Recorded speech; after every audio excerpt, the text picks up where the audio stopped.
Welcome to the Day After Saturday. I'm one of your hosts, Jackson Juzang. I'm Krish Gupta. We have a very special guest here with us today, man, a three-time Olympic gold medalist with the 88 400 gold medal being a world junior record. He holds UCLA records for the 400, the 400 relay, and the 1600 relay, all in 1988. He's an NCAA champion as a team athlete and as a individual athlete, man. 43.87 and 19 years old, ranks 34th all time today in the 400 meter. He's LA grown, Mr. Steve Lewis, man. We really appreciate you being on the show today. Absolutely. Great to be here. Great to be here. Yeah, man. So Yeah, get so started. I think the best place to start is the beginning. So you grew up in LA at a time where USC, UCLA were combining for 30 national titles, basically running the track world, In the last 60 years, yeah, it's crazy. something insane. Can you talk Yeah. a little bit about your decision to go to UCLA and how you picked them over USC, if that was ever a debate for you? Yeah, absolutely. So yeah, I grew up in South Central Los Angeles, and the thing, at least back in those days, grew up in LA, it was either USC or UCLA. Always wanted to go to UCLA, particularly at that time when I got older, because that's where most of the top sprinters were. I knew in order for me to be at my best, I needed to train with the top sprinters. But actually, funny enough, at that time, you could take 5 recruiting trips when you're in high school. And UCLA hadn't come after me at that moment. So I won state my junior year in high school, my senior year in high school, but UCLA, they weren't knocking. So needless to say, I started taking my recruiting trips. I had 5 trips to take to decide what school that I wanted to go to. So I took a trip to Kansas University, LSU, Texas A&M. My fourth trip was USC, and had a nice little recruiting trip there. And again, still hadn't heard from UCLA, so I almost went to USC. And at the last moment, the coaches called me, and they gave me an offer from UCLA, and I ended up going to UCLA. But it was close to be a Trojan. But definitely UCLA was my choice, my number one choice. They finally, got some sense and gave me an offer, and I became a Bruin. So Yeah, that, those that are was awesome choices. Perks of being the best runner in California at the time. Well, you would think it took them so long. I don't know. They had a lot of quarter miles, we call it 400-meter runs at the time. So I don't know. Maybe I don't know what they were thinking. But yeah, so eventually came to their senses, I feel. Yeah, that's awesome. That's awesome. And that would have meant you would have been teammates with Quincy Watt for a little bit, which is pretty crazy, man. And Yeah, so another story about Quincy. Yeah, Quincy ended up going to USC. He's a year younger. yeah. And he actually wanted to come to UCLA, really, oddly Oh, enough. little And flip something flop. happened. He That's ended up cool. moving to USC. So yeah, we would have trained together at USC had he come to USC, had I gone to USC. But Yeah. things work out. No, yeah, that's cool, man. We're gonna talk about him more and talk about your teammates more later on. But Yep. speaking to your success, man, as a freshman, man, I don't think what you did as a freshman at UCLA can really be replicated in a lot of ways, man. You quickly rose to being one of the best 400-meter runners in the country. You set Mm-hmm. your own PR and at USA Junior Nationals. Mm-hmm. You helped set up a national championship for UCLA in 1988, and Mm-hmm. you obviously had a stellar Olympic trials in '88, and you finished third overall. Um, Mm-hmm. and I just, I'm curious, like, what was it like to handle all of that as a freshman and only being 18, 19 years old at the time? I mean, I don't know if it was obviously it's something you train for, something you expect, but still, Yeah. like, you're sitting there and you're now in a position to go to Seal as, one of the best runners in the world. And I don't know like what your thought process was as an 18, 19-year old time. And being from South Central LA. Absolutely. Yeah. I mean, so fortunately for me, I had a great foundation, and I go all the way back to my age group track days. I ran for a track club when I was younger called the Los Angeles Jets. So I started running for them when I was 9 years old. And it's inner city, right? So I'm training with a lot of other inner city kids, right? I mean, I grew up in a home without a father, so it was just I always wanted to have the mindset of always wanting to do my very best to make my mother proud.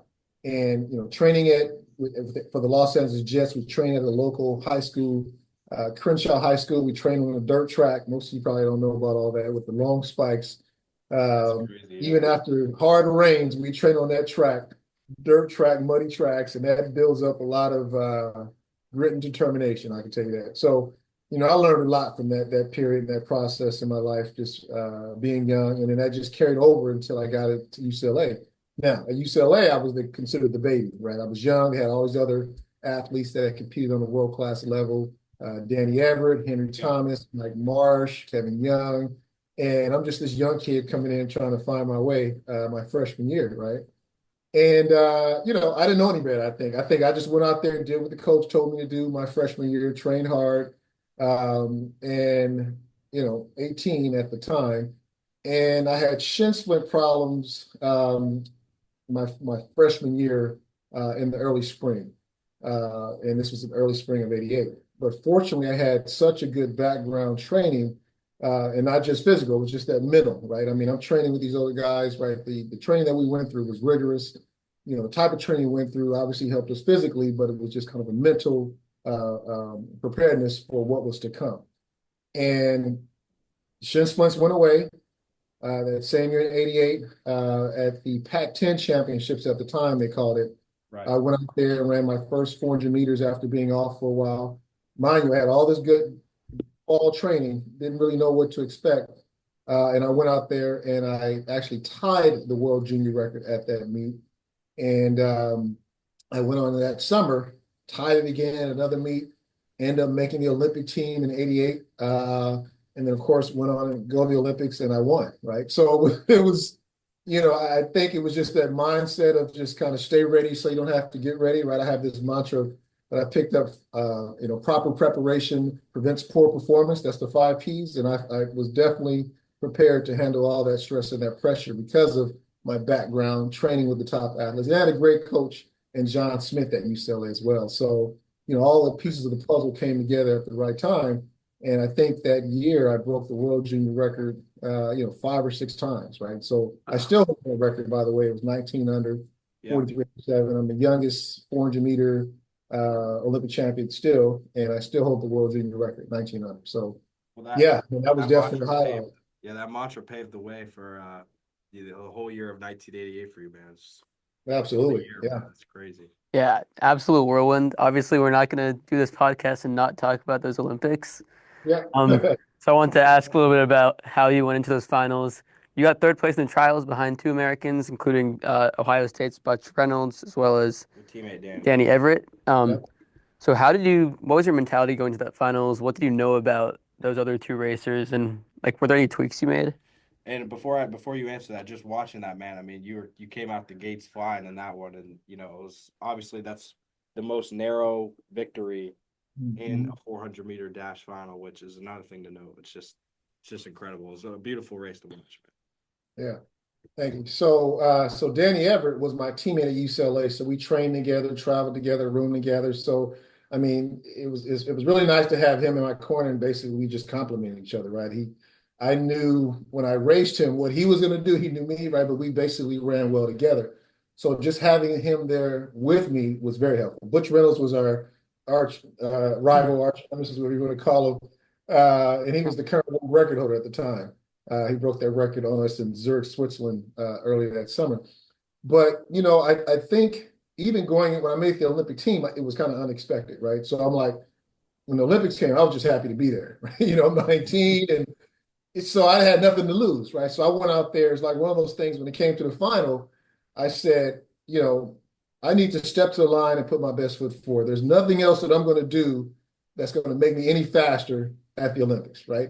All the work was done. So it's not like I'm going to do one more fast stride or workout that's going to make me any faster. So I need to get out there and run my race, right? Lay it all on the line.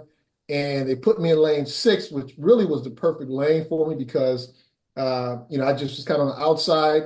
And I had a guy from Nigeria, Innocent Egbunike, to my outside. He goes out fast. So he was my rabbit, right? Silly rabbit, tricks are for kids. So I'm going after him. And, Danny, my teammate, was behind me. Butch Reynolds was lane 2, way behind me. So I caught them off guard. I mean, I went out and I feel like you have to run your own race because if you run someone else's race, that takes you out your game. So because I ran my race, I forced them, and I went out, I forced them to react to me. And that just changed it all. So I came off the curve, just kind of shook everyone. And, I just held on, and that was history, right? But, I went out there and run my race. I didn't want to run anyone else's race. I wanted to dictate it, and I had control, and I forced everyone to run my race, and I held on and I won. So That's that was awesome. And I bet you and Danny ever had those late night conversations. Oh, let's finish 1 and 2, but who's one and who's two? well, Danny You- took third Looking that at day. three. Yeah. So good for second then. But yeah, but Danny was, I mean, he was still, he's still one of the greatest point meter runners in history. And he had some Achilles problems. Otherwise, in '92, I think he could have done extremely well. But he made the team, won our Olympic trials in '92, Danny Everett, but had some issues with his Achilles. So you just never know. I mean, the thing about in most races, right? Depending on who's in the race can change the whole dynamics and the outcome because different athletes feed off of other athletes. You should run your own race, but just different energies. People react differently to other people, right? That's the beauty of the 400. I mean, I would really go into races, with a plan, right? Because, the goal is obviously to run your own race. But at the same time, it's something like the Olympic trials or something very important. You don't want to go out there and necessarily go too hard and die and not make the next round or final. It has to be strategic. Do enough to advance. Do enough to Right. advance. Who's in my race? Who's in this lane? And you just kind of playing off each other. You still control it, but you want to make sure you have a plan. Right. So, yeah, it sounds like, man, it was a combination between scouting and, Yeah, obviously, like you said, doing your own thing. absolutely. And then, on top of you winning the 400 meter, obviously, you guys won the 4x4 as well. You won gold for that. Yeah. I'm curious, what was your reception coming back to UCLA with 2 golds as a 19-year-old now? That was great. I mean, I stayed in the dorms again my freshman year, and then coming back my sophomore year at UCLA, I stayed in the dorms probably for 1 quarter. It just got too crazy. People knocking on your doors, hey, that's the Olympian, So it was, but think about UCLA though. I mean, we had a great sports program at the time. So athletes, Sure, yeah. Football program, basketball program, gymnastics, everything.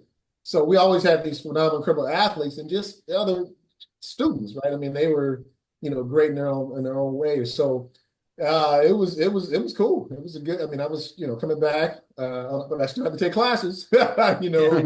There's no online My classes. work, Man. You right? had to just go straight to class. But it was great. It was great. Yeah. That's awesome, man. And now, kind of moving on to this next point, I said, earlier we were going to talk about Butch and Danny and Quincy as well. And obviously you ran with Butch and Danny in the 88 4x4 relay. And then in 92, you raced against Quincy, who was, cross town rival. You battled for the gold. Again, you got silver in that one. But, there's this theme, obviously, man. Butch was at Ohio State, but I'm thinking about Quincy and Danny mostly because you guys were both in the same city. Like, what was it like to be a part of those teams? And you also, you won 4x4 with Quincy as well. But I'm just curious, what was it like to be with those guys as competitors, but then also teammates like in relays and things like that? And you kind of spoke to that a little bit already. But then you also had the Santa Monica Track Club where you had guys like Carl Lewis as well. And I'm just curious, what was your balance between like competition and, being a teammate in a sense, to make sure you win gold in some and win gold individually in the others? Great question. I mean, so here's the thing about track, and what I liked about track is that for the most part, it's an individual sport, right? You can't be denied, right? Unlike basketball or football, the team sports, it's whoever the coach wants to play.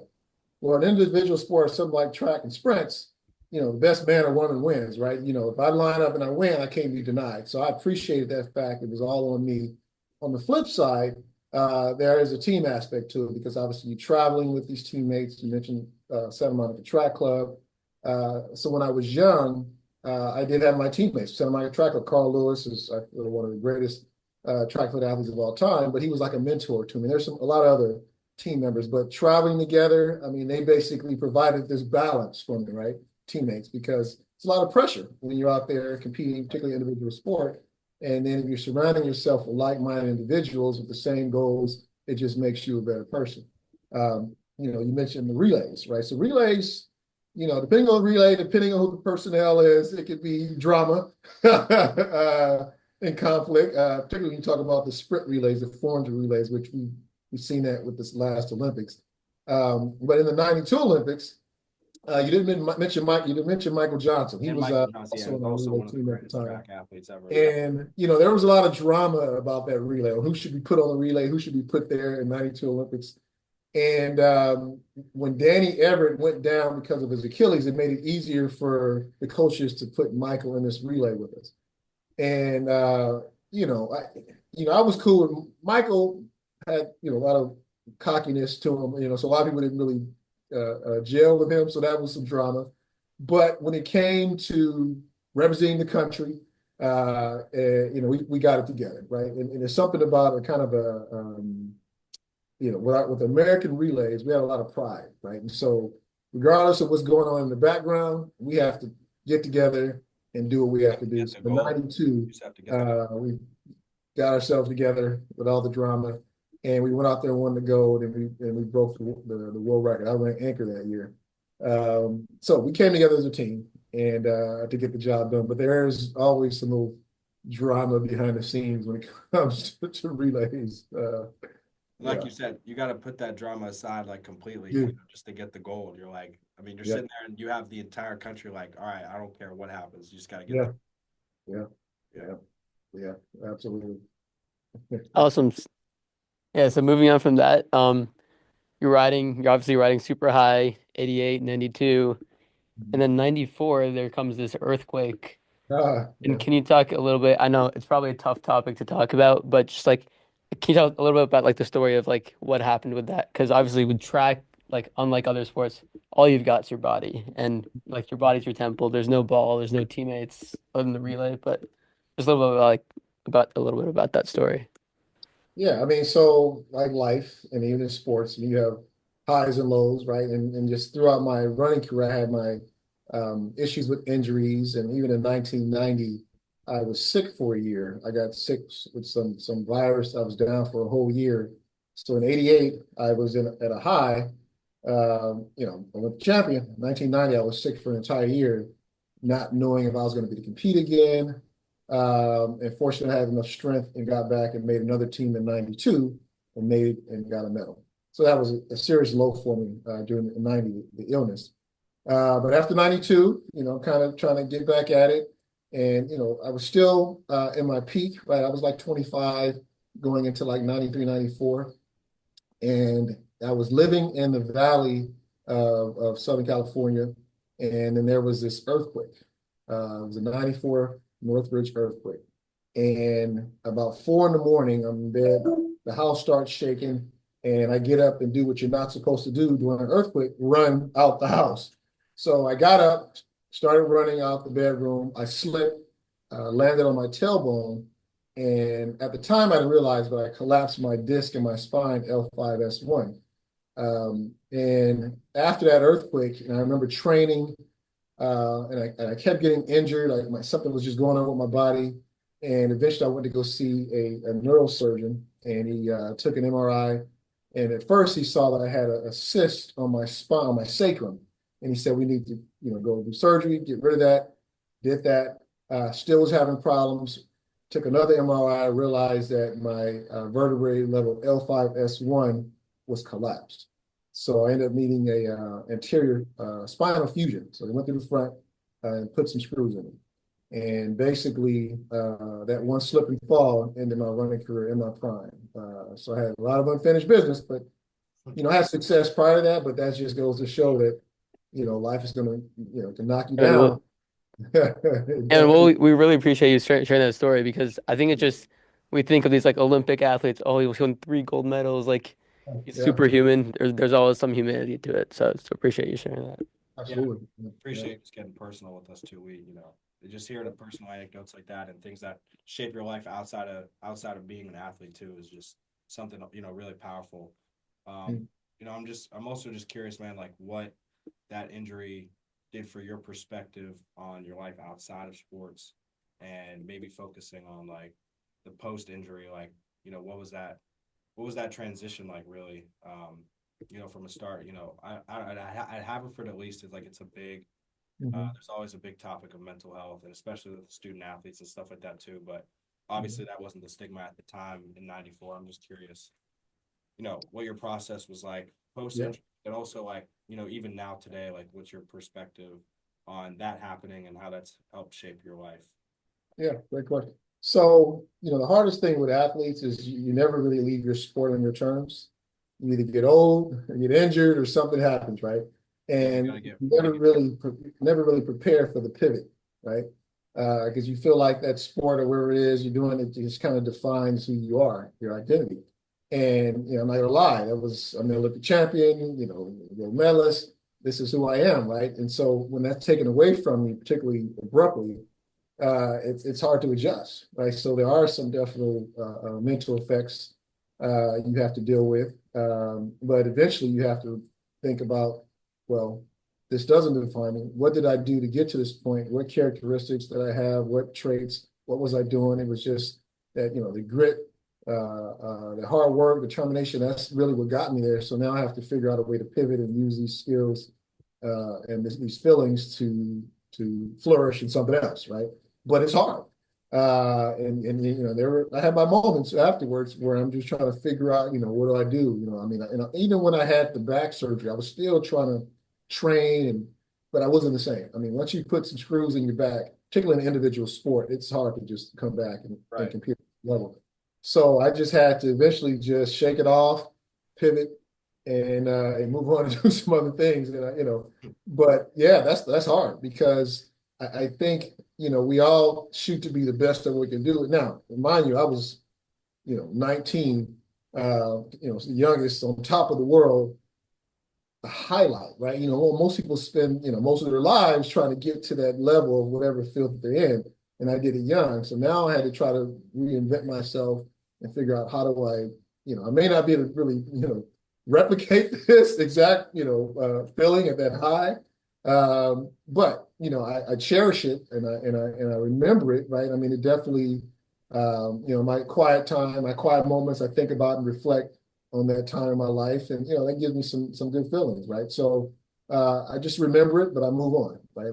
You just have to pivot, and then life is all about pivots. You constantly pivot. Okay, let me try something else. Okay, let me bring all these little characteristics into this place, right? So life's full of pivots, and even from the highs and lows, you have to pivot. You have to bounce back. So Yeah, awesome. Yeah, I mean, speaking of pivots, I just wanted to ask, what was it like going from being this gold medalist into working an office job, and what was that initial transition like, just overall? um yeah, just it's There's a lot of things. yeah, a lot of things. I think, and it's funny because even, kind of what I do now, I don't really talk about my past. I find that most people that I work around, they're more excited about my past than, than me.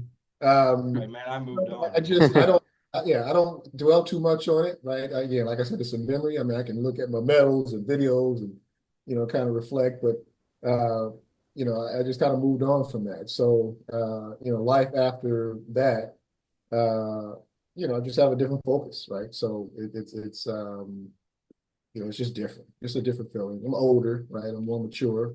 I know more. And then I also like to give back, right? So I do a lot of kind of speaking and coaching and clinics. I talk to the youth quite a bit. And so really that's kind of my way to give back and share what I've experienced, with others. So It's awesome. I think, Coming on this podcast too. Yeah, no, yeah, there you go. There you go. it's incredible, man. Someone of your stature, man, and what you've accomplished. Obviously, like for you to just, like you said, make this pivot, into doing something and giving back to. You're still in LA, so giving back to the Los Angeles community, I'm sure in many ways, really profound, man. It's awesome. Now again, another pivot. Now we're looking at the 2024 Olympics, man. I'm curious, what your thoughts on a whole lot of stuff happening. It was a pretty entertaining Olympics, man. And in terms of Quincy, the 4x1 team, man, it's been a rough patch for them for the last 24 years. But we can start with just Quincy and that whole race. Like I'm curious what your thoughts on United States was really throughout the Olympics, but we can start with Quincy. What you thought. Which Quincy? There were two Quincy's. Quincy Hall. Okay. Yeah, Quincy Hall. I mean, he's incredible gutsy race. very impressive. I mean, again, that's probably one of the most incredible races I saw in that 400 to come back like he did. But no, great performance. I think in general the 400 field has gotten better, more international actually. I mean, I think maybe Quincy is probably the first American to win the 400 in quite some time because we had a lot of other Africans winning. And we used to dominate for many years. So I like that it's opened up, and even the world record is Wade Van Niekerk, South African. So Yeah. yeah, I mean I think we'll see a lot more great performances in the 400 meters in the future. Absolutely. And now, now moving to the 4x1, like obviously there's a lot of talk after, dropping the baton again, man. Like what do you think? What do you think as, a gold medalist, man? I feel like your opinion is over a lot of other people. So I'm curious to hear what you'd have to say about what could the 4x1, like what could they be doing differently going into LA 28?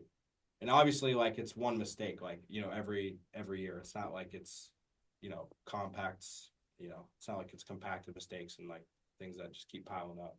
Like I'm curious what your thoughts on the race was, and now 24 years without a gold. So a few things unravel.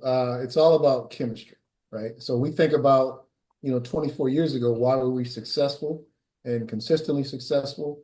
Is that really was during my time around there. So with Carl Lewis during his time, Santa Monica Track Club really supplied the U.S. with most of the relay members than anyone else. So three of the guys, most of the time on our relays during those times, was Carl Lewis, Mike Marsh, Leroy Burrell, who were Santa Monica track members that trained together all the time. They always ran relays, right? And so when you got into Olympics, they might, throw Dennis Mitchell in there on third leg, but you had three of the four guys that always trained together. So they had chemistry. They knew who was taking out, when taking out. Like, so with the Olympics, the way it's set up is that you have, well, you try to put the fastest four people on the team, try to put them together. They're not familiar with each other. They don't hang out, right? A lot of egos, by the way. And you try to work with them a few times throughout the year. Well, not even that, because you make the Olympic trials in June or July or June, and then you got 4 months to get these folks comfortable with each other. Mind you, they got their own schedules and this and that. So I just feel like the athletes don't train with each other enough, work together enough to have that chemistry. You can have the four fastest athletes on the track on the same team and not win a race because they can't seem to get that sticker right.